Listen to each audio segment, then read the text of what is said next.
جو عرفات کے دن کا روزہ ہے وہ کبھی نہ چھوڑے. 9 عرفات کا جو دن ہوتا ہے 9 ذوالحج کا، اس میں کہتے ہیں کہ اگر وہ ایک روزہ بھی اگر آپ رکھتے ہیں تو پچھلے 2 سال کے گناہ معاف ہو جاتے ہیں. الحمدللہ. میں یہ سوچ رہی تھی کہ دیکھیں اگر اور کہتے ہیں کہ جو روزہ رکھتا ہے اس کے تو 2 سال کے گناہ معاف ہو جاتے ہیں، لیکن جو روزہ کھلواتا ہے اس کو بھی اتنا ہی اجر ملتا ہے. تو کتنی مزے کی بات. اگر فار ایگزامپل کسی کی زندگی 30 سال کی ہے تو اگر وہ 15 لوگوں کا روزہ کھلوائے تو ہمارے پورے گناہ معاف ہو جائیں گے. اللہ سبحانہ تعالیٰ بھی کہیں گے کہ یہ بھی بڑی چلاک لوگ ہو گئے ہیں، اور کہ جو بھی اجر جتنا بھی ہم ملٹی پلائی کر سکیں، لیکن یہ تو دیکھیں نا ہم پہ ہے کہ ہم اللہ سبحانہ تعالیٰ کو راضی کرنے. ان کو اللہ کو بھی پتا ہے نا، وہ تو ماں سے 70 گنا زیادہ پیار کرتا ہے کہ میرا بندہ مجھے راضی کرنے کے لیے کیا جمع و تقسیم کرتا رہتا ہے کہ یا اللہ اگر میں یہ کروں گی تو مجھے اتنا ثواب مل جائے گا، اگر میں یہ کروں گی تو مجھے اتنا اجر مل جائے گا. اور آخر اجر جو ہے وہ اللہ کی رضا کے لیے کر رہے ہوتے ہیں، اور پھر ہم جنتوں کے وارث بن جائیں گے انشاءاللہ. اور آگے دیکھیے کہ جو کہتے ہیں کہ نبی صلی اللہ علیہ وسلم نے فرمایا کہ ان 10 دنوں میں جو نیکیاں کرتا ہے اور عمل صالح کرتا ہے اس کا اجر و ثواب جو ہے وہ اتنا زیادہ ہے کہ عام دنوں میں، کہ صحابہ نے کہا کہ عام دنوں میں جو ہم پورے سال کے دن ہیں سب سے زیادہ جو ثواب ہے وہ ان 10 دنوں کا ہے. تو صحابہ نے پوچھا کہ کیا جہاد پہ جب جاتے ہیں تو اس سے بھی زیادہ ثواب ملتا ہے؟ نبی صلی اللہ علیہ وسلم نے کہا ہاں، لیکن سوائے اس کے ایک شکل یہ ہے کہ انسان اللہ کے دین کی سربلندی کے لیے کفر کے سامنے کھڑا ہو جائے. یہ تو جہاد ہی کی ایک قسم لگتی ہے نا، لیکن سیکنڈ یہ ہے کہ اپنی جان کا نذرانہ بھی پیش کر دے. اور تیسری بات یہ کہ اپنی تمام جمع پونجی جو مال و متاع ہے وہ اللہ کے راستے میں قربان کر دے. اس کا اجر اس کو زیادہ ہے، اس کی فضیلت ہے. لیکن اس کے علاوہ کوئی بھی عمل انسان پورے سال کرتا ہے نا جو، اس سے زیادہ اس کو اجر ان 10 دنوں میں نیکی کرنے کا ملے گا. الحمدللہ. اللہ سے دعا ہے کہ اللہ سبحانہ تعالیٰ ہمیں ان 10 دنوں میں نیکیوں کی طرف بھاگنے والا سابقون اولون میں شامل کر دے. ہم ڈھونڈ ڈھونڈ کے نیکیاں دیکھیں کہ کہاں سے نیکیاں کما سکتے ہیں اور کیسے اللہ سبحانہ تعالیٰ کو راضی کر سکتے ہیں. ہم نے سورۃ بقرہ میں نبی صلی اللہ علیہ وسلم نے جب ہم نے پڑھا تھا کہ اللہ سبحانہ تعالیٰ نے بتایا کہ ہمیں خانہ کعبہ جو ہے ابراہیم علیہ السلام کو کیسے اللہ سبحانہ تعالیٰ نے کہا، اور حضرت ابراہیم اور اسماعیل نے خانہ کعبہ تعمیر کیا تھا. آپ کو یاد ہے وہ ہم نے سارا پڑھا تھا کہ کیسے وہ وہاں پہ گئے، کیسے حضرت اسماعیل کو کہا، ان دونوں نے خانہ کعبہ تعمیر کیا. اور بنانے کے بعد انہوں نے جو دعا کی تھی آپ کو یاد ہے، اتنی خوبصورت انہوں نے یہ دعا کی تھی کہ ربنا وابعث فیہم رسولا منہم، کہ اے اللہ انہی میں سے رسول پیدا کر، یتلو علیہم آیاتک، کہ جو تیری آیات ان کو پڑھ کے سنائے. دیکھیں وہ خانہ کعبہ تو بنا مکہ میں بنایا تھا نا، تو ابراہیم علیہ السلام کے بعد وہاں پہ کوئی نبی نہیں آئے تھے. اور نبی صلی اللہ علیہ وسلم جب وہاں پہ اللہ سبحانہ تعالیٰ نے ان کو نبوت بخشی تھی تو وہ ابراہیم علیہ السلام کی دعا کا نتیجہ تھا. اور انہوں نے کیا کہا تھا کہ ایسا نبی بھیج جو ان کو تیری آیات پڑھ کے سنائے، وَيُعَلِّمُهُمُ الْكِتَابَ، اور ان کو کتاب کی تعلیم دے. تعلیم کون دیتا ہے؟ جو ٹیچر ہوگا نا. تو کتاب کی، اللہ سبحانہ تعالیٰ کی اس کتاب کی تعلیم دینے کا آپ دیکھیں کیا اجر ہوتا ہے. وَالْحِکْمَةَ، اور ان کو حکمت سکھائے. وَيُزَكِّيهِمْ، اور اس کتاب سے جو اللہ تعالیٰ کی آیات ہیں اس سے وہ ان کو پاک کرے. کیونکہ پاک کیسے ہوگا؟ جب دل میں اللہ سبحانہ تعالیٰ کی محبت آئے گی، اللہ سبحانہ تعالیٰ کے احکامات کا احساس ہوگا ہمیں، تو انسان اپنے گناہوں سے پاک ہونا شروع ہو جاتا ہے نا. وَيُزَكِّيهِمْ، اور اس کو پاک کرے. إِنَّكَ أَنْتَ الْعَزِيزُ الْحَكِيمُ، بے شک تو زبردست ہے اور بڑی حکمت والا ہے. تو ہی جانتا ہے میرے اللہ حکمت تیری اس میں قابو میں ہے کہ کون کس جگہ پہ کس وقت اللہ سبحانہ تعالیٰ نے کیا چیز پیدا کرنی ہے. تو حضرت ابراہیم علیہ السلام نے اس وقت جو دعا کی تھی، دیکھیں حج کیا ہے؟ حج ساری کی ساری حضرت ابراہیم اور بی بی ہاجرہ کی جو بھی سنتیں تھی نا اس پہ اللہ سبحانہ تعالیٰ نے چلا دیا. اور پھر نبی صلی اللہ علیہ وسلم کی سنت تھی. میں نے آپ کو اس وقت بتایا تھا کہ دیکھیں حضرت جو بی بی ہاجرہ تھی جب وہ پانی کے لیے ایک پہاڑ سے دوسرے پہ صفا مروہ میں جا رہی تھی، دیکھیں وہ اس عورت کی تڑپ دیکھیں اور اس کا بھاگنا دیکھیں. اللہ سبحانہ تعالیٰ کو کتنا پسند آیا تھا کہ پوری رہتی دنیا تک کے تمام آدمیوں کو، تمام بچوں اور عورتوں کو اللہ سبحانہ تعالیٰ نے ان کے قدموں پہ چلا دیا. اور دیکھیے پھر جب ہم حج پہ جاتے ہیں تو آپ دیکھیں جب نبی صلی اللہ علیہ وسلم پہ اللہ سبحانہ تعالیٰ پہلی دفعہ وحی نازل ہوئی تھی، وہ 40 سال کے تھے، تو مکہ کے اندر وہ 13 سال رہے تھے، رائٹ؟ اور 13 سال کے بعد وہ ہجرت کر کے جب وہ مدینہ گئے تھے تو جب فتح مکہ سے پہلے 21 سال تک خانہ کعبہ میں بت پڑے ہوئے تھے، بتوں کی پوجا وہاں پہ ہوتی تھی۔ لوگ یہ دیکھیں، میں نے پہلے بھی آپ کو جب بتایا تھا کہ مکہ کے رہنے والے لوگ حج بھی کرتے تھے اور عمرے بھی کرتے تھے۔ وہ تو حضرت ابراہیم علیہ السلام کے اس کے اوپر جا رہے تھے نا، دین پہ تھے، لیکن انہوں نے اس میں اتنی بدعات شامل کر لی ہوئی تھی۔ وہ تو اپنے آپ کو سمجھتے تھے کہ ہم نیک کام کر رہے ہیں، لیکن جتنی بدعات اس میں شامل ہو گئی تھی، اور وہ جن کی پوجا کرتے تھے ان کو نیک ہی لوگ سمجھتے تھے۔ انہوں نے تو حضرت اسماعیل علیہ السلام کا بھی بت بنا کے ادھر رکھا ہوا تھا۔ تو جب فتح مکہ ہوئی تھی 8 ہجری میں، تو اس کے بعد بیت اللہ سے بتوں کو نکالا گیا تھا۔ جب ہم ہسٹری پڑھتے ہیں ہمیں پتہ چلتا ہے تو پھر احساس ہوتا ہے کہ یا رب العالمین، دیکھیں نبی صلی اللہ علیہ وسلم ہمارے رسول مکہ کے اندر ہیں، لیکن وہ خانہ کعبہ سے بت نہیں نکال سکتے تھے۔ اس وقت تو ہمت ہی کوئی نہیں تھی نا، کیونکہ اللہ سبحانہ تعالیٰ نے کہہ دیا تھا کفوا ایدیکم، تھے کتنے لوگ جو اسلام میں تھے، اور کہاں پورا مکہ کے لوگ، پورے ان کے قبیلے کے لوگ، اور اس وقت اللہ سبحانہ تعالیٰ کی طرف سے حکم نہیں تھا۔ اور جب نبی صلی اللہ علیہ وسلم دیکھیں 9 ہجری میں حج جو ہے وہ فرض ہوا تھا، اور پہلا حج جو تھا وہ نبی صلی اللہ علیہ وآلہ وسلم نے حضرت ابو بکر کو بھیجا تھا امیر حج بنا کر، اور اس کے بعد 10 ہجری کو اس رسول اللہ صلی اللہ علیہ وسلم نے 1,24,000 اور بعض جگہ ہے کہ 1,40,000 جان نثار صحابہ کے ساتھ پہلا اور آخری حج کیا تھا۔ اب دیکھیں حج کیا ہے، ساری کی ساری ابراہیم علیہ السلام اور ان کی وائف جو تھی ان کی سنت پہ چل رہے تھے نا، لیکن وہاں پہ جو مناسک حج کے تھے وہ کیا تھے؟ نبی صلی اللہ علیہ وسلم نے جس طرح سے وہاں پہ کیا اسی طرح سے ہمیں حکم ہے کرنے کا۔ ہم دیکھیں جب سب سے پہلے تو ہم مکہ میں جاتے ہیں، مکہ سے جب ہم مینا جاتے ہیں تو مینا تو ایک میدان ہے، وہاں پہ ٹینٹ لگتے ہیں۔ دیکھیں مکہ کے خانہ کعبہ میں ایک نماز پڑھنے کا 1,00,000 نمازوں جتنا اجر ہے۔ ہمیں وہاں سے اٹھا کے ہمیں حکم دیا جاتا ہے کہ چلو جی اب مینا میں چلے جاؤ، ہم وہ چھوڑ کے اس خانہ کعبہ کی عبادت کو چھوڑ کے ہم مینا چلے جاتے ہیں۔ کیوں جاتے ہیں؟ کیونکہ نبی صلی اللہ علیہ وسلم گئے تھے۔ ہم مینا میں جب ہوتے ہیں وہاں سے ہمیں عرفات میں لے کے جایا جاتا ہے کہ چلو جی اب عرفات میں، تھوڑی دور عرفات ہے نا، اب وہاں پہ جانا ہے، اور ہم لوگ وہاں پہ چلے جاتے ہیں مینا کو چھوڑ کے۔ وہی وادی، وہی ہوائیں، وہی سارا کچھ ہے، کیونکہ نبی صلی اللہ علیہ وسلم وہاں پہ گئے تھے۔ وہاں پہ جا کے ہم خطبہ سنتے ہیں، اور خطبے کے بعد ہم ظہر اور عصر اکٹھی پڑھتے ہیں، اور وہ بھی قصر پڑھتے ہیں۔ اب دیکھیں ہم تو حج کرنے گئے نا، اتنی بڑی سعادت لینے گئے، عبادت بھی کرنے گئے تھے، اللہ کو منانے گئے تھے، وہاں پہ نماز تو جو عبادتیں کرنے گئے تھے وہاں پہ نماز قصر پڑھنی ہے۔ کیوں پڑھنی ہے؟ کیونکہ نبی صلی اللہ علیہ وسلم نے پڑھی تھی۔ اب کیا ہوتا ہے کہ عرفات میں ہم اتنی دعائیں کرتے کرتے کرتے جیسے ہی سورج غروب ہوتا ہے وہاں سے حکم ہوتا ہے چلیں جی اب چلیں، اور واپس مزدلفہ پہ چلنا ہے، ایک اور مقام پہ جانا ہے۔ اب وہاں پہ ٹائم ہے آپ کی مغرب کی نماز کا، لیکن نماز نہیں پڑھتے ہیں۔ اب پھر وہی بات کی کرنے، تو ہم عبادت گئے تھے، اور افضل وقت میں نماز پڑھنے کا تو اجر ہی اتنا ہے۔ اب وہاں پہ وقت ہے، ہم کھڑے ہیں لائنوں میں، لیکن نماز نہیں پڑھ رہے ہم لوگ، کیونکہ نبی صلی اللہ علیہ وسلم نے نہیں پڑھی تھی۔ دیکھیں پھر جب ہم مزدلفہ چلے جاتے ہیں، وہاں جا کے ہم مغرب اور عشاء اکٹھی پڑھتے ہیں، پھر وہاں پہ ہم جب رات گزارتے ہیں تو دیکھیں تہجد نہیں پڑھتے، کیونکہ وہاں پہ نبی صلی اللہ علیہ وسلم نے تہجد نہیں پڑھی تھی۔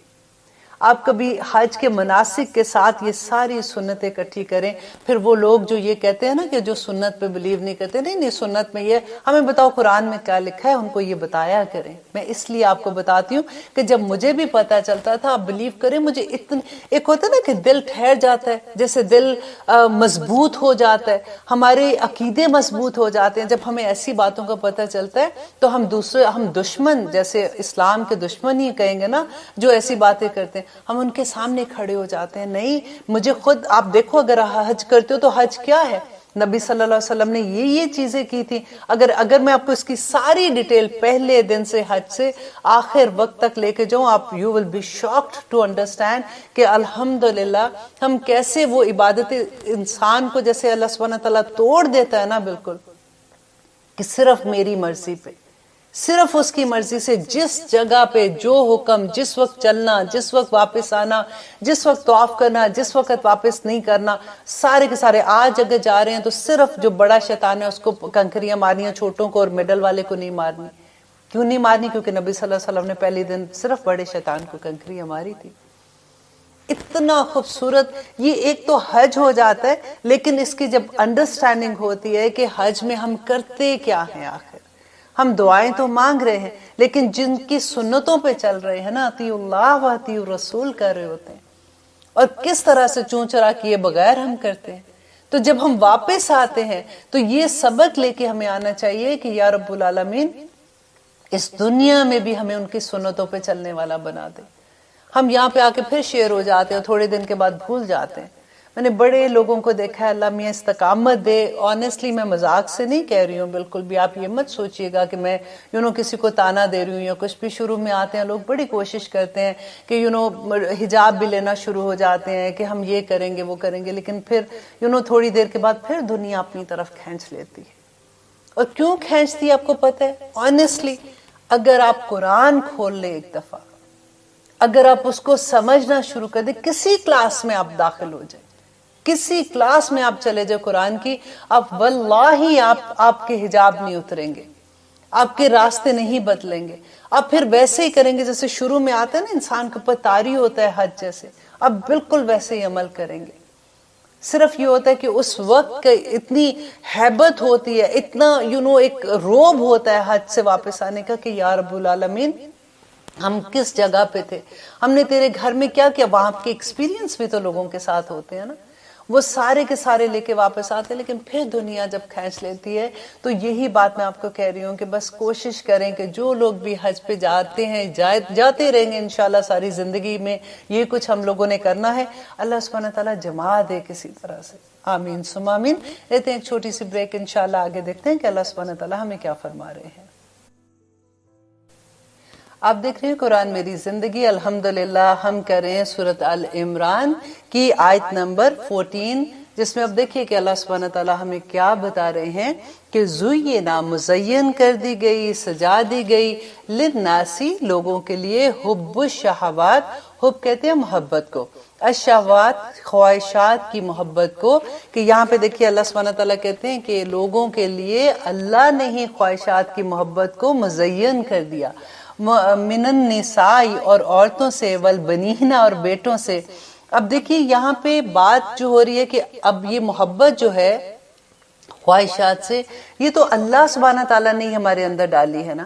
تو اب ہم کیا کریں؟ اب ان چیزوں سے محبت تو ہو جاتی ہے, لیکن محبت کو سمجھنے کے لیے آپ کو یہ دیکھنا پڑے گا کہ یہ جو آیت ہے نا, میں نے آپ کو یاد ہے شروع میں کہا تھا کہ اب میں آپ کو بتاؤں گی کہ کہاں پہ اللہ سبحانہ تعالیٰ نے نہیں کا کہا ہے, کہاں پہ اللہ سبحانہ تعالیٰ نے حکم دیا کہ یہ کرو, اور کہاں پہ منع کیا ہے. تو یہ آیت جو آج ہم ابھی پڑھیں گے, اس میں اللہ سبحانہ تعالیٰ نے دنیا کی محبتیں بتا کے کہا کہ ان سے بچو, اور ان سے کس طرح سے استعمال کرنا ہے یہ بھی بتایا ساتھ ساتھ. دیکھیں اسلام میں رہبانیت نہیں ہے, اسلام جو ہے یہ پورے کا پورا پریکٹیکل مذہب ہے.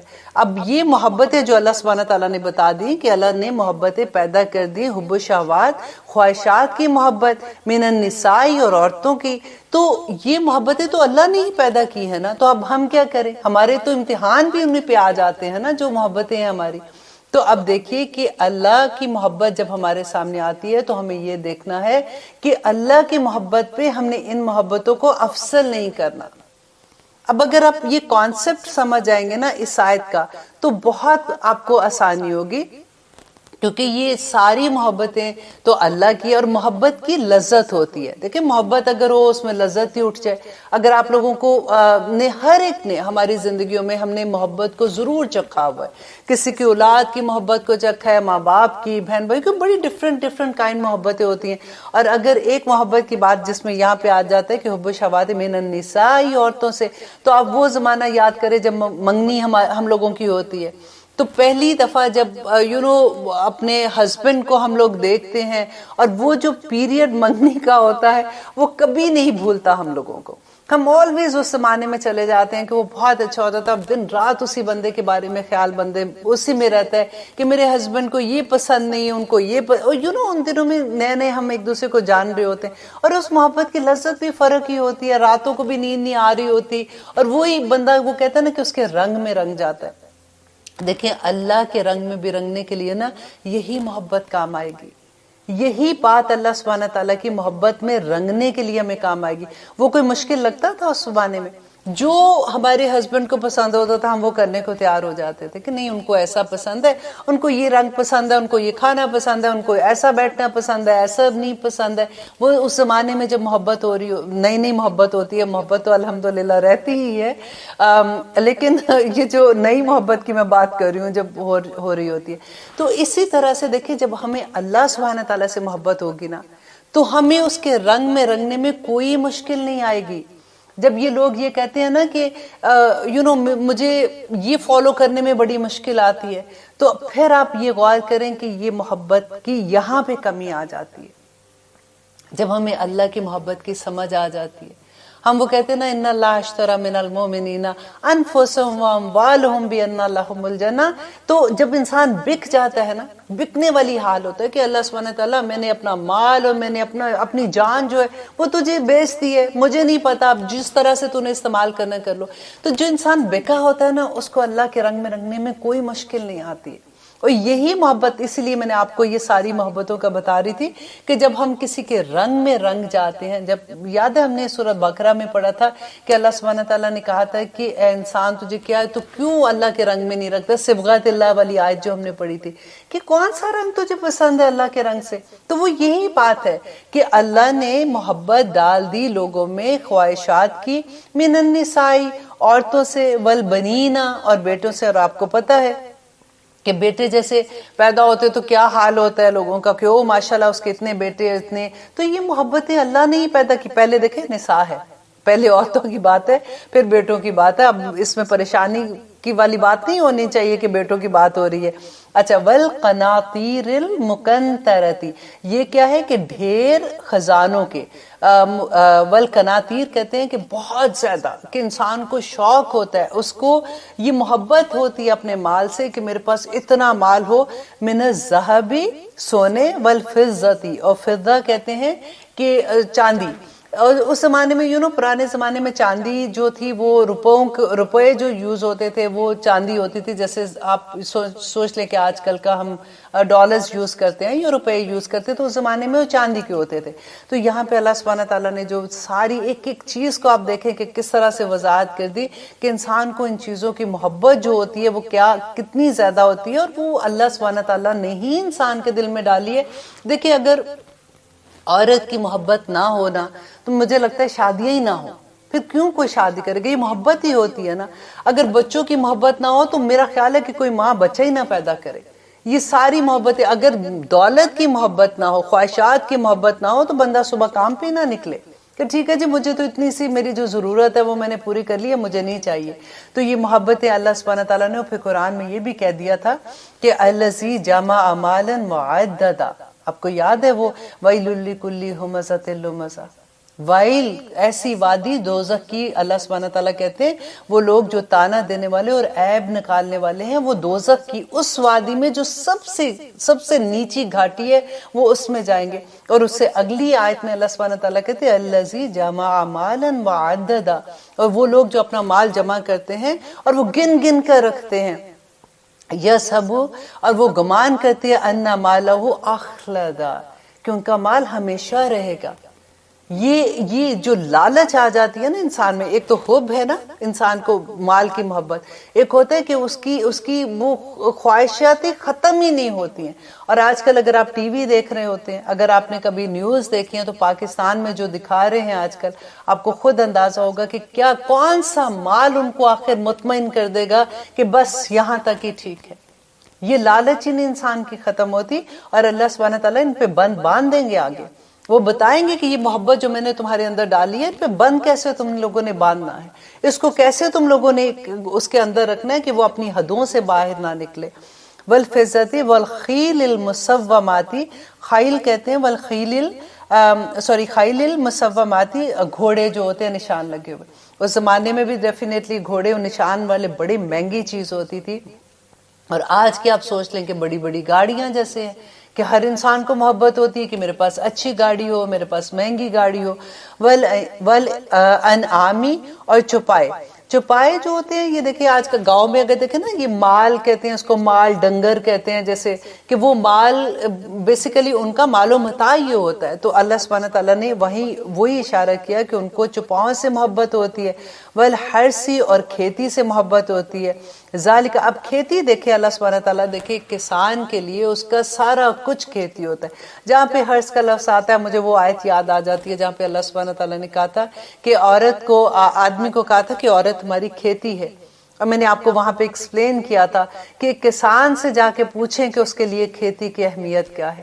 یہ اللہ سبحانہ تعالیٰ نے ایسے ہی نہیں کسان کو، آدمی کو یہ کہا تھا کہ عورت کو تم اپنی کھیتی سمجھو، کہ کس طرح سے اس کی حفاظت کرتا ہے، اس کی محبت کھیتی سے دیکھیں، اور اس کا جو ٹائم کھیتی کے ساتھ لگتا ہے اب وہ دیکھیں کہ کتنی محنت سے اس کھیتی میں وہ پھل پھول نکلاتا ہے اور کس طرح سے وہ کام کرتا ہے۔ اور پھر ذالکا، یہ متاع الحیات الدنیا، یہ ذالکا یہ متاع ساز و سامان ہے حیات الدنیا، دنیا کی زندگی کا۔ اب ساتھ ہی اللہ سبحانہ تعالیٰ نے بتا دیا کہ یہ جو محبت ہے یہ دنیا کی زندگی کے ہی فائدے ہیں بس، ٹھیک ہے۔ واللہ، اللہ، عندہ، اس کے پاس، حسن المآب، بہترین ٹھکانہ ہے۔ اور ساتھ ہی بتا دیا کہ اللہ کے پاس جو ٹھکانہ ہے نا وہ اس سے بہت بڑا ہے۔ دیکھو یہ لذتیں، جو محبت کی لذت کو آپ فیل کریں نا اس بات کو، کہ جسے اللہ سبحانہ تعالیٰ کہتے ہیں کہ یہ ساری چیزیں جب انسان جس کے پاس ہوتی ہیں، آپ سوچیں، ہم تو سوچتے ہیں نا کہ وہ پتہ نہیں کتنا کہاں پہ پہنچا ہوا انسان، اور آپ یہ سوچیں کہ وہ آزمائش میں بھی نہیں ہے، ٹھیک ہے، آزمائش میں بھی نہیں، اور اس کے پاس یہ ساری کچھ ہے، تو اس کو تو ڈیفینیٹلی یہ سمجھ آتی ہے کہ اس کو اللہ نے بڑا نوازا ہوا ہے۔ تو اللہ سبحانہ تعالیٰ کہتے ہیں کہ یہ ساری چیزوں کے علاوہ ابھی تم دیکھو کہ اللہ کے پاس اس سے بہتر جگہ ہے تمہارے لیے۔ اور وہ آپ کو یاد ہے، میں نے آپ کو یاد بھی کروائی تھی، وہ بڑی خوبصورت دعا تھی کہ اللہم انی اسألک حبک، کہ یہ چیزوں کی محبت سے تو اللہ سبحانہ تعالیٰ تو مجھے اپنی محبت دے دے، وحب من یحبک، اور ان کی محبت ہے اللہ جن سے تو محبت کرتا ہے، وحب عملا یقرب الی حبک، اور مجھے ان عمل سے محبت کرنے کی توفیق دے یا رب العالمین جس سے تو محبت کرتا ہے۔ دیکھیں محبت کے بھی درجے ہیں نا، بالکل یہ بات ہے جیسے تقویٰ کے درجے ہیں۔ اللہ نے یہ ساری چیزوں سے کی محبت ڈالی ہے تو پھر آزمائش بھی ڈال دی نا ساتھ، کہ اپنی محبتیں کس لیول تک کرنی ہے۔ ایسا نہیں ہے کہ ان محبتوں میں تم اتنا ڈوب جاؤ، دنیا میں اتنا غرق ہو جاؤ کہ تمہیں اپنی آخرت بھول جائے۔ یہ تو اللہ کے انعام ہے، اللہ نے جو یہ محبتیں دی ہیں یہ بری بات نہیں ہے۔ دنیا بھی کماؤ اور لوگوں اپنی اولاد سے بھی محبت کرو، بیوی سے محبت کرو، اپنی جو گھوڑے ہیں نشان والے جیسے اپنی گاڑیوں سے محبت ہے تمہیں، اپنے انعام اور اپنے مویشیوں سے محبت ہے، اپنی کھیتیوں سے محبت ہے۔ یہ ساری محبتیں نہ ہوں گی تو انسان تو کسی کا کوئی کام ہی نہیں کر سکے گا نا۔ پھر اللہ سبحانہ تعالیٰ نے کہا کہ ان محبتوں میں اتنا غرق نہ ہو جانا، کیونکہ اگر اللہ کے احکامات کو چھوڑ کے ان سے محبتیں کرو گے تو پھر اللہ کے پاس تو اجر اس سے بہت بڑا ہے۔ اور پھر اللہ نے آگے بتاتے ہیں کہ اجر کیا ہے، کل کہہ دیجئے۔ اب دیکھیں یہاں پہ وہ بات آگے کہ اللہ سبحانہ تعالیٰ کہتے ہیں اب کرنا کیا ہے، یہ ساری محبتیں ہیں، اور یہ بھی بتا دیا کہ یہ صرف دنیا کی زندگی کتنی ہے، جتنی بھی تھوڑی سی آپ کو زندگی ملی ہے، اس زندگی میں آپ کتنا بھی اور کما لو گے، کتنا اور کر لو گے، لیکن آخرت کی زندگی کی بات اللہ سبحانہ تعالیٰ آپ کر رہے ہیں کہ کل کہہ دیجئے۔ کون کہہ دیجئے؟ نبی صلی اللہ علیہ وسلم کو کہہ رہے ہیں، اُنبئکم، کیا میں تمہیں خبر دوں، بخیرن، بہتر کی، من ذالکا، اس سے کہ کیا میں تمہیں ان ساری چیزوں کی محبت ہے جو اتنی لگ رہی ہیں، خواہشات کی محبت ہوتی ہے، اتنی بڑی بڑی چیزیں لگ رہی ہیں، کیا میں تمہیں ان سے بہتر بات بتاؤں؟ للذین، ان لوگوں کے لیے جنہوں نے اتقوا، تقوی اختیار کیا، عند ربہم، ان کے رب کے پاس، جنات، باغات ہیں، تجری بہتی ہے من تحتها الانہار جن کے نیچے نہریں بہتی ہیں خالدین فیہا وہ ہمیشہ رہیں گے اس میں. دیکھیے کتنی خوبصورت بات اللہ سبحانہ تعالیٰ کہتے ہیں کہ اس سے بھی زیادہ بہتر وہ لوگ ہیں جو تقوی اختیار کرتے ہیں. آپ کو پتہ ہے تقوی کی اگزامپل میں نے آپ کو دی تھی کہ حضرت عمر سے پوچھا تھا کہ تقوی کیا ہے، تو انہوں نے کہا تھا کہ تقوی یہ ہے کہ تم کسی ایک تنگ راستے سے جا رہے ہو، ایک چھوٹا راستہ ہے، تنگ راستہ دونوں طرف سے، اور دونوں طرف کانٹے دار جھاڑیاں ہیں، اور تمہیں اس میں سے گزرنا ہے تو کیسے گزرو گے؟ کبھی ادھر سے اپنے آپ کو سمیٹو گے، کبھی ادھر سے اپنے آپ کو سمیٹ کے جاؤ گے کہ کہیں اس کانٹے سے نہ لگ جاؤں، اس کانٹے سے نہ لگ جاؤں. تو دنیا کی زندگی میں بھی اسی طرح سے ان حب جو ہے اللہ کی محبتیں اللہ نے جو دلوں میں ڈالی ہیں نا، ان ساری چیزوں کی محبتوں سے ایسے ہی گزرو کہ ان کو انجوائے کرو، اللہ کا شکر ادا کرو. یہ اللہ کی نعمتیں ہیں، لیکن ان میں اتنا نہ کھوجو کہ اپنے رب کو ہی بھول جاؤ. تو یہ جو تقوی ہے، جس انسان میں اللہ کا تقوی آ جائے، تقوی یہ بھی ہے کہ آپ اپنے آپ کو نیکیوں کی طرف لے کے جاتے ہو اور اپنے آپ کو برائیوں سے روکتے ہو. ہر وہ عمل جو اللہ سبحانہ تعالیٰ کے راستے کی طرف جاتا ہے اور برائیوں سے روکتا ہے وہ تقوی ہی تو ہے. اور تقوی جو ہے یہ دل کی حالت ہوتی ہے، ایمان کی حالت ہے نا، دل میں ہوتا ہے. اور جب دل میں ہوتا ہے تو وہ نظر آنا چاہیے. بالکل ایسے ہی جیسے اگر آپ کو بخار ہے، بخار تو اندر ہوتا ہے لیکن آپ کے بعد نظر آتا ہے نا، آپ کا ماتھے پہ کوئی ہاتھ لگائے تو گرم ہوتا ہے. اسی طرح سے جن کے اندر تقوی ہوتا ہے ان کے جوارے میں نظر آنا چاہیے، ورنہ وہ تقوی کوئی فائدہ نہیں دے گا. اور اللہ سبحانہ تعالیٰ کہتے ہیں ان کے لیے جنات ہوں گی. دیکھیں نہریں جس کے اندر اتنے باغات ہوں گے، اور اللہ سبحانہ تعالیٰ کہتے ہیں کہ وہ ہمیشہ کی زندگی اس میں رہیں گے. وَأَزْوَاجٌ مُطَهَّرَةٌ اور ان میں ان کی پاک بیویاں ہوں گی. وَرِضْوَانٌ مِّنَ اللَّهِ اور سب سے بڑی بات کہ اللہ کی رضا ان کے ساتھ ہوگی. دیکھیے جس سے اللہ راضی اس کو اور کیا چاہیے؟ جس کو اس دنیا میں اور آخرت میں اللہ کی رضا مل جائے. اور وہ کن کو مل رہی ہے؟ جو تقوی کرتے ہیں، جو اللہ سے ڈرتے ہیں، جو نیکیاں کرنے کے لیے بھاگتے ہیں اور جو برائیوں سے رکتے ہیں. میں آلویز یہ کہتی ہوں دیکھیں نیکیاں کرنا پھر آسان ہوتا ہے. ہمیں بچپن سے عادت ہوتی ہے کہ ہم کوشش کر رہے ہوتے ہیں کہ ہم نیک کام کریں، لیکن ساتھ ساتھ جو برائیاں ہیں نا وہ بھی ہمارے ساتھ ساتھ بھاگ رہی ہوتی ہیں. جب ہمیں احساس ہو جاتا ہے نا کہ یہ برا کام ہے، ہم نے اس کو روکنا ہے، جب ہم اپنے برائیوں کو روکنا شروع کرتے ہیں وہ اصل مقام آ جاتا ہے کہ جس میں ہم دن بدن اللہ سبحانہ تعالیٰ کی رضا میں راضی ہونا شروع ہو جاتے ہیں. اب لیتے ہیں ایک چھوٹی سی بریک، انشاءاللہ آگے دیکھیں گے کہ اللہ سبحانہ تعالیٰ ہمیں کیا بتا رہے ہیں. آپ دیکھ رہے ہیں قرآن میری زندگی. الحمدللہ ہم سورۃ ال عمران کی آیت نمبر 14 کر رہے تھے اور آلموسٹ اس کے آخر میں تھے کہ جس میں ہم نے یہ پڑھا تھا کہ اللہ سبحانہ تعالیٰ کہتے ہیں کہ دنیا کی محبت اللہ سبحانہ تعالیٰ نے ہی ہمارے دل میں ڈالی ہے. اور وہ سب چیزوں کی ایک لمبی لسٹ بتائی اور پھر اس کے ساتھ بتایا کہ دیکھو یہ محبتیں میں نے ہی ڈالی ہیں، لیکن اس سے کہیں بہتر ہے کہ جو لوگ تقوی اختیار کرتے ہیں، اللہ سبحانہ تعالیٰ کا ڈر ہوتا ہے ان کے دل میں، وہ نیکیوں کی طرف بھاگنے والے ہوتے ہیں، برائیوں سے بچنے والے ہوتے ہیں. ان لوگوں کے لیے اللہ سبحانہ تعالیٰ پہ بتا رہے ہیں کہ جنات ہے، ایک جنت نہیں ہے، جنات وہاں پہ باغات ہیں ان کے لیے جن کے نیچے نہریں بہتی ہیں. اور پھر وہ خالدین فیہا کہ ہمیشہ اس میں رہیں گے. وہاں ان کو ازواج مطہرہ اور ان کو پاک نیک بیویاں ملیں گی.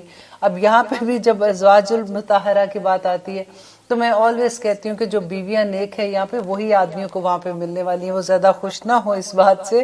وَرِضْوَانٌ مِّنَ اللَّهِ اور اللہ سبحانہ تعالیٰ کی سب سے بڑی بات ہے کہ اللہ کی رضامندی وہاں پہ ان کو ملے گی.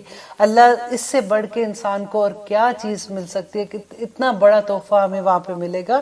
اور ہمیں جب میں یہ کہتی ہوں اور مجھے گمان ہے کہ انشاءاللہ ہم سب مسلمان انشاءاللہ جنت میں جائیں گے، کیونکہ اگلی آیت جو آ رہی ہے وہ دعا ہی اللہ سبحانہ تعالیٰ نے ہمیں ایسی سکھائی ہے.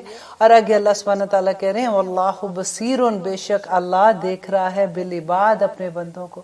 دیکھیے کن بندوں کو اللہ دیکھ رہا ہے؟ جو تقوی کر رہے ہیں نا، جو اللہ سے ڈر رہے ہیں، جو نیکیوں کی طرف بھاگ رہے ہیں. تو اللہ سبحانہ تعالیٰ کہتے ہیں کہ اللہ سبحانہ تعالیٰ کسی کا عمل ضائع نہیں کرے گا. اللہ دیکھ رہا ہے کہ ان کے عمل کیسے. اب اگلی آیت ہے آیت نمبر انشاءاللہ 16 جو ہم کر رہے ہیں. اس میں اللہ سبحانہ تعالیٰ کہتے ہیں کہ الذین جو لوگ یقولون کہتے ہیں ربنا اے ہمارے رب، اننا بے شک ہم آمنا ایمان لائے، فاغفر لنا پس تو بخش دے، لنا ہم کو، ذنوبنا ہمارے گناہوں کو، وقینا اور بچا لے ہمیں عذاب النار آگ کے عذاب سے. دیکھیے کتنی خوبصورت دعا ہے جو اللہ سبحانہ تعالیٰ نے ہمیں سکھائی ہے. یہ ضرور مانگا کریں کہ یا رب العالمین ہم ایمان لے آئے. ایمان کیا ہے؟ سب سے پہلے تو یہ بات ہے کہ ہم نے لا الہ الا اللہ محمد رسول اللہ پڑھا، اور آگے دیکھیے ہم نے یہ نہیں کہا اس دعا میں کہ یا رب العالمین ہم ایمان لے آئے، اس کے بعد ہم نے نیک کام کیے، ہم نے نمازیں پڑھی، ہم نے روزے رکھے، ہم نے یہ لسٹ اپنی پوری بتا کے یا اللہ ہم تو نیکی کرنے کی کوشش کریں بس تو ہمیں بخش دے. نہیں، اللہ سبحانہ تعالیٰ نے اتنی خوبصورت یہ دعا سکھائی کہ یا اللہ بس ہم تو ایمان لے آئے ہیں نا، اس کے بعد فاغفر لنا ذنوبنا، تو ہمارے گناہوں کو بخش دینا یا اللہ اپنی رحمت سے، وقنا عذاب النار، اور ہمیں آگ کے عذاب سے بچا لینا یا رب العالمین. اور اب اللہ سبحانہ تعالیٰ کہہ رہے ہیں کہ وہ کون لوگ ہیں کہ جو متقی ہیں، ان میں کیا خوبیاں ایسی ہوتی ہیں کہ وہ متقی بن جاتے ہیں، ان میں کون سی ایسی چیزیں جو وہ جنات کے حقدار بن جاتے ہیں، وہ باغات کے مالک بن جاتے ہیں. تو یہاں پہ اللہ سبحانہ تعالیٰ کہتے ہیں آیت نمبر 17 میں، الصابرین، اور سب صبر کرنے والے. کون لوگ؟ جو صبر کرنے والے. دیکھیے کہ اللہ سبحانہ تعالیٰ قرآن میں صبر والوں کی کوئی چھوٹی بات نہیں بتاتے، کہتے ہیں اللہ مع الصابرین، کہ اللہ صبر کرنے والوں کے ساتھ ہو جاتا ہے نا. جب انسان کبھی غم میں ہوتا ہے، پریشانی میں ہوتا ہے، تو سم ٹائم یہ لگتا ہے کہ یا اللہ اور کتنا سہوں گی، اب تو یہ میری چیز ٹھیک کر دے.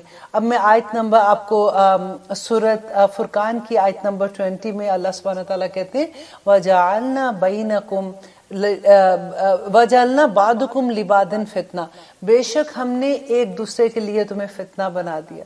دیکھیے وہ اللہ جو اس نے ہمیں پیدا کیا وہی ہمیں بتا رہے ہیں نا کہ بے شک. اور آپ کو یاد ہے اپنے آدم اور حوا کا جب قصہ پڑھا تھا سورۃ بقرہ کے شروع میں، اس میں کیا تھا کہ جب آدم اور حوا نے جنت میں پھل کھا لیا تھا، اس کے بعد شیطان کے بہکاوے میں آگے تھے، اور اللہ سبحانہ تعالیٰ نے کہا اب دنیا میں اتر جاؤ. تو کیا کہا تھا؟ اب تم دنیا میں چلے جاؤ، تم سب ایک دوسرے کو دشمن ہو. وہاں پہ دشمن کا لفظ استعمال ہوا تھا، یہاں پہ فتنہ کا لفظ استعمال ہوا ہے. یہاں پہ فتنے کا مطلب ہوتا ہے آزمائش ہے ہمیں ایک دوسرے کے لیے. اور آگے اللہ سبحانہ تعالیٰ اتنی خوبصورتی سے کہتے ہیں تصبرون، کیا تم صبر کرو گے اس پہ؟ اور پھر یہی صبر کی بات جب آتی ہے کہ جب فتنہ آتا ہے، جب آزمائش آتی ہے، تو ہم کئی دفعہ ہوتا ہے کہ بالکل انسان ٹوٹ جاتا ہے، تو اللہ سبحانہ تعالیٰ اتنے پیار سے کرتے ہیں وَإِنَّ رَبَّكَ كَانَ بَصِيرًا، کہ بے شک تیرا رب تجھے دیکھ رہا ہے.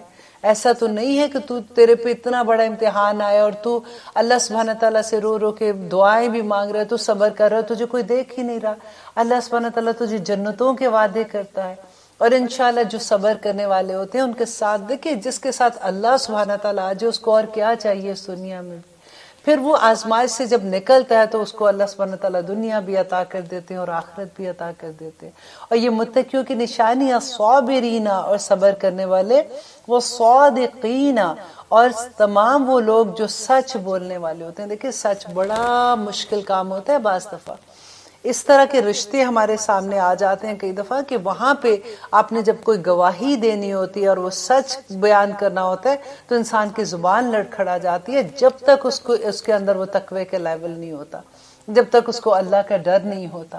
اور آگے کہتے ہیں والقانتین، اور سب فرما بردار. دیکھیں اللہ سبحانہ تعالیٰ نے کتنی خوبصورتی سے بتایا تھا کہ زمین اور آسمان کے درمیان جتنی مخلوق ہے سوائے انسان اور جنات کے، اللہ کے لیے قانتین ہے، اللہ سبحانہ تعالیٰ کی فرما برداری میں ہے. اور اسی طرح سے اللہ سبحانہ تعالیٰ کہتے ہیں کہ انسان بھی وہ جو اپنی مرضی سے، اپنی خواہش سے، اپنے دل کی رضامندی کے ساتھ اللہ کے لیے قانتین ہو جاتے ہیں، وہی تقوی والے لوگ ہیں. والمنفقین، اور وہ لوگ جو خرچ کرتے ہیں اللہ کی راہ میں.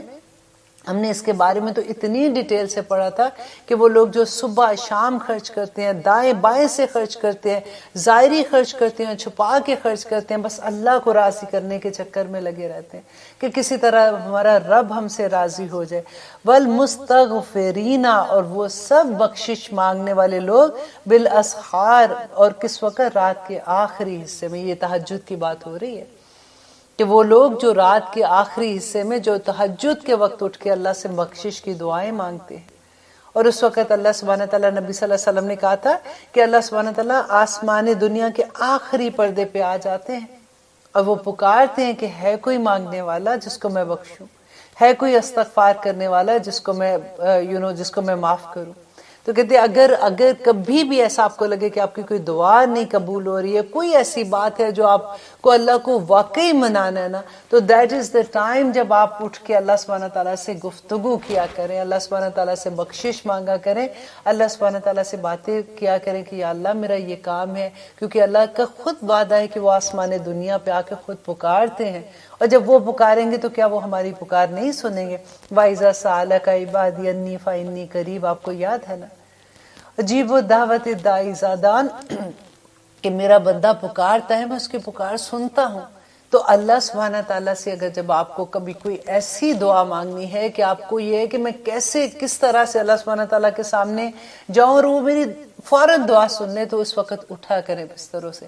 ہمارے استاد بڑی خوبصورت بات کہتے تھے کہ اگر آپ اپنے بستر سے نہیں اٹھ سکتے نا تو پھر آپ میں وہ درد بھی نہیں ہے، پھر مت جھوٹ بولیں کہ مجھے بڑی تکلیف ہے، میں اللہ سے یہ دعا مانگتی ہوں وہ دعا مانگتی ہوں میری پوری نہیں ہوتی۔ اٹھیں بستر سے اپنے، اور رات کے آخری پہر میں، فجر سے پہلے کے وقت میں